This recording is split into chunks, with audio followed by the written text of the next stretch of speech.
वर्मा भूषण भंडार से 10,000 की सोने या चांदी की खरीद पर दिया जाएगा एक लकी कूपन।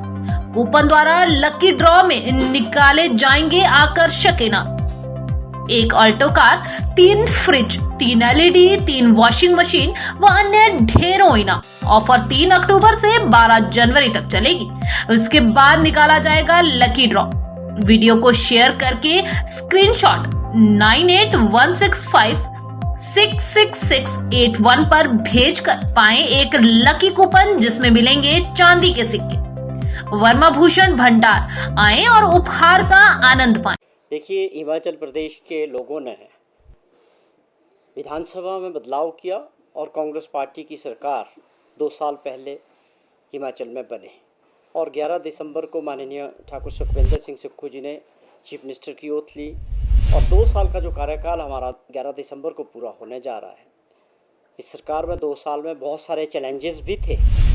उन चैलेंजेस के बावजूद, चाहे आप आर्थिक चैलेंजेस की बात करें, अर्थव्यवस्था की बात करें या प्राकृतिक आपदा की चैलेंज था सामने, वो भी एक दूसरा बड़ा चैलेंज था।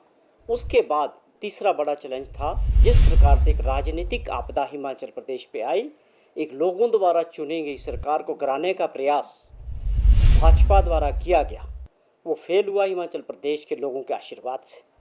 तो ये इस तरह की चुनौतियों के बाद 2 वर्ष का जो कार्यकाल हमारी सरकार का रहा, बहुत उपलब्धियों वाला रहा। इन चुनौतियों से भी पार पाया तीनों, और उसके बावजूद आज जो अर्थव्यवस्था है, हमारी आर्थिक स्थिति है, बड़ी तेज़ी से जो है इम्प्रूव कर रही है। यह मैं समझता हूँ बहुत बड़ी ये जो चुनौती थी, खाली खजाने से प्रदेश को चलाना और विकास को आगे बढ़ाना, इसको लेके माननीय मुख्यमंत्री जी ने जो रोड मैप तैयार किया था, आज मैं समझता हूँ उसमें हमारे प्रदेश की जो पटरी पे गाड़ी चल रही है और तेज़ी से आगे दौड़ रही है। पहले वर्ष में 2200 करोड़ रुपए का एक्स्ट्रा रेवेन्यू जनरेट करके प्रदेश के विकास पे और उन लोगों के लिए योजनाएं बनाई जिनके बारे में कभी किसी ने नहीं सोचा। विपक्ष की बात करें, 5 साल का पिछला कार्यकाल जयराम जी की सरकार का गैर विज़न की सरकार रही, कोई उपलब्धियां नहीं है। मैं उनसे पूछता हूं कि वो अपने 5 वर्षों की 5 बड़ी उपलब्धियां बता सकते हैं, प्रदेश के सामने रख सकते हैं?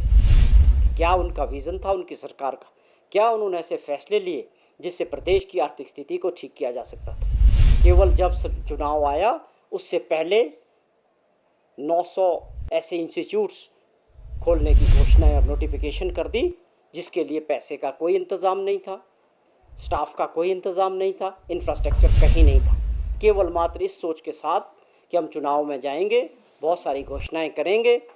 उनको ये तो शायद कुछ ज्ञात था कि अब सरकार रिपीट नहीं होगी और ये सारी चीज़ें अगली सरकार पे चली जाएंगी। अगर उन सारी घोषणाओं को जो उन्होंने बिल्कुल गलत तरीके से और केवल राजनीतिक दृष्टि से और वोट की दृष्टि से की थी, हमारी सरकार आगे बढ़ाती तो तकरीबन 5,000 करोड़ रुपए का एडिशनल खर्चा राज्य सरकार पे पड़ता।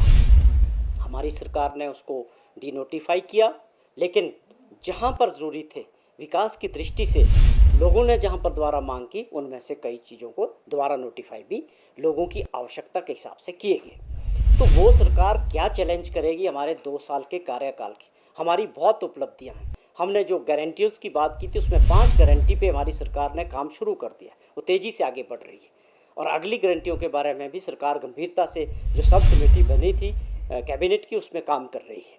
तो ये औपचारिकता है विपक्ष की, केवल लोगों को भ्रमित करना। आपको अगर कुछ गवर्नर साहब के पास जाना है या कुछ कहना है तो आप इस बारे में बात करें कि क्यों आपने हिमाचल प्रदेश के लोकतंत्र का और लोगों के मतों का जो है मजाक उड़ाया, क्यों आप सरकार चुनी हुई लोगों द्वारा बार बार उसको कमज़ोर करना और गिराने का प्रयास किया। इसके जवाब देने चाहिए, जयराम जी को भी देने चाहिए और भाजपा को भी देने चाहिए कि क्या आपकी लोकतंत्र के प्रति, लोगों के प्रति यही एक समझ है कि लोगों द्वारा चुनी गई सरकार को आप कमज़ोर करना चाहते हैं? आपको 5 साल विपक्ष में बैठने का मैंडेट लोगों ने दिया, उसका सम्मान करना चाहिए। 5 साल विपक्ष का काम करना चाहिए और आपको सकारात्मक भूमिका निभानी चाहिए प्रदेश के हित में, प्रदेश के विकास के हित में। अगर जो बड़े कदम हमारी सरकार ने 2 वर्षों में उठाए हैं, बड़े रेवोल्यूशनरी फैसले हो रहे हैं। आप समझें ग्रीन हिमाचल की बात कर रहे हैं, आप समझें सोलर एनर्जी की तरफ जाने की बात हो रही है और बहुत सारे ऐसे फैसले हो रहे हैं जिससे प्रदेश अगले 3-4 सालों में बहुत तेज़ी से आगे बढ़ेगा और प्रदेश जो भारत सरकार पर निर्भर करता है उस मैं समझता हूँ उस परिस्थितियों से भी आगे बढ़ेंगे। ये जो सोच है प्रदेश को आर्थिक स्थिति से मजबूत करना, विकास की दृष्टि से मजबूत करना, बड़े फैसले लेना जो कई वर्षों से नहीं हो रहे थे, ये हमारी सरकार और माननीय मुख्यमंत्री करने जा रहे हैं। और 2 वर्ष का कार्यकाल हमारा उपलब्धियों भरा रहा है और इसके लिए हमने 11 तारीख को बिलासपुर जिला में एक बड़ी जनसभा जिसमें कई हज़ारों की संख्या में प्रदेशवासी, कांग्रेस के कार्यकर्ता, कांग्रेस के नेता और पार्टी हाईकमांड से हमारे जो नेता हैं वो भी पार्टिसिपेट करेंगे। ये हमारा अधिकार है, जो हमने काम किया हम उनको जनता तक लेके जाएंगे और अगले 3 साल में हमारी सरकार किस विज़न के साथ आगे बढ़ेगी उसकी हम वहाँ बात करेंगे। मैं समझता हूँ विपक्ष को केवल अपनी विपक्ष की भूमिका निभाने के लिए इस तरह का प्रोपोगंडा करने की आवश्यकता नहीं है, बल्कि पहले उनको इस तरह से देखने की ज़रूरत है कि जिन परिस्थितियों से 2 वर्ष गुजरे हैं, आप समझे कि प्राकृतिक आपदा के समय प्रदेश के चुने हुए सभी एमपीज भाजपा के हैं, देश में नरेंद्र मोदी जी की सरकार है। हम उनसे पूछते हैं कि आप लोगों का क्या सहयोग रहा, आप लोगों ने किस तरह से आपदा के समय सभी चुने हुए विपक्ष के जो एमपीज हैं या विपक्ष के नेताओं का आप अपना रोल भी तय करें, प्रदेश की जनता को बताएं कि किस तरह से आपने जो है प्रदेश की आपदा के समय मदद करने का प्रयास किया। ये बातें मुद्दे पब्लिक में होने चाहिए। आपको अपनी जिम्मेवारी से नहीं छूट सकते। विपक्ष में होने का मतलब ये नहीं है कि जो सत्ता पक्ष में लोग बैठे हैं उनका क्रिटिसिज्म करो और अपनी जिम्मेवारी से ख़त्म हो जाओ। ये सवाल है, जनता पूछेगी आपसे कि आप लोगों ने क्या मदद की प्रदेश के लोगों की, क्या प्रदेश के लिए कब आप प्रधानमंत्री जी से मिले, कब आप लोगों ने पार्लियामेंट में मुद्दे उठाए प्रदेश की, कौन सी ऐसी बातें जो आपने प्रदेश हित में की। ये हमारे सवाल जयराम जी से और विपक्ष के लोगों से हैं जो केवल एक ड्रामा करके एक पूरा तय प्रोग्राम कर दिया कि हमने जो है मीडिया में सरकार के खिलाफ बोलना है या हमने गवर्नर साहब को मेमोरेंडम देना है। ये मैं समझता हूँ हिमाचल प्रदेश की राजनीति को, और हिमाचल प्रदेश का नाम पिछले चुनाव के दौरान हरियाणा का चुनाव था या महाराष्ट्र का चुनाव था, किस तरह से इन्होंने हमारे प्रदेश के नाम को ख़राब किया। सवाल हमारे और भी आपसे बहुत है कि आपकी कौन सी उपलब्धियाँ थी। हिमाचल प्रदेश का नाम खराब किया, शराब माफिया के तौर पे आपके राज में हुआ। शराब माफिया खुले तौर पे काम करता था, कई लोगों ने अपनी जानें भी गंवाई। उसके बाद पेपर लीक माफिया में हिमाचल प्रदेश का नाम आया, उसका सारा क्रेडिट जयराम जी को जाता है और उनकी सरकार को जाता है। वो पुलिस भर्ती के पेपर थे, लाखों रुपए में बिके, पुलिस डिपार्टमेंट खुद उसका एग्ज़ाम कंडक्ट कर रहा था। ये बड़े सवाल है जिसके जवाब जयराम जी को देने चाहिए जनता को। उसके बाद हिमाचल सबऑर्डिनेट कमीशन में JOIT के हज़ारों बच्चों ने, लाखों बच्चों ने पेपर दिए थे, वहाँ क्या हुआ वो पूरी प्रदेश की जनता के सामने, पूरे देश के सामने।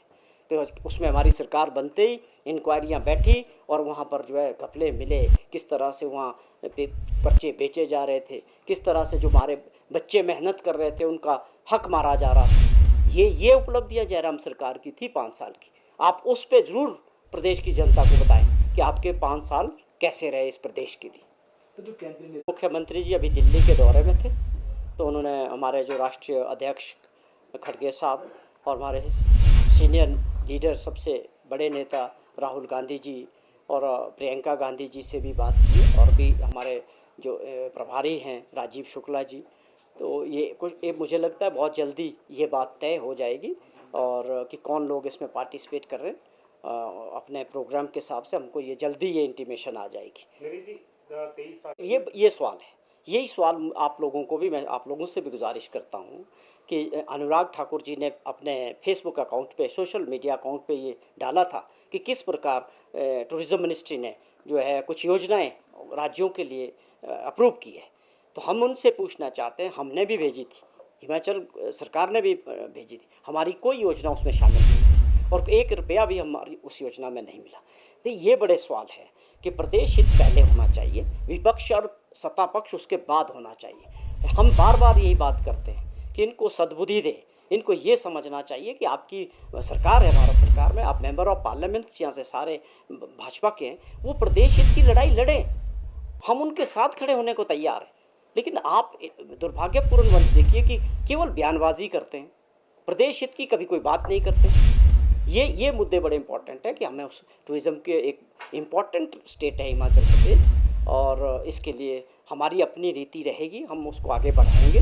सरकार ने जिस प्रकार आपने देखा कि कांगड़ा जिला को पूरा एक टूरिज़्म कैपिटल के तौर पे वहाँ बहुत सारी योजनाओं पे काम हो रहा है, वहाँ एयरपोर्ट के एक्सपेंशन पे बड़े ज़ोरों से काम हो रहा है, लैंड एक्विजिशन पे काम हो रहा है, पोंग डैम में किस तरह से टूरिज़्म को आगे बढ़ाया जा रहा है, एक बड़ा जूलॉजिकल जू को लेके सरकार काम कर रही है और बड़ी योजनाएं हैं टूरिज़्म की दृष्टि से। हम बड़े थोड़े से समय में बहुत सारी ऐसी चीज़ों पे सरकार ने, मुख्यमंत्री जी ने जो पाइपलाइन में चली गई है, और मैं समझता हूँ कि प्रदेश के लोगों के आशीर्वाद से और सहयोग से ये योजनाएं जैसे जैसे आगे बढ़ेगी, प्रदेश का जो है स्थिति तेज़ी से बदलेगी।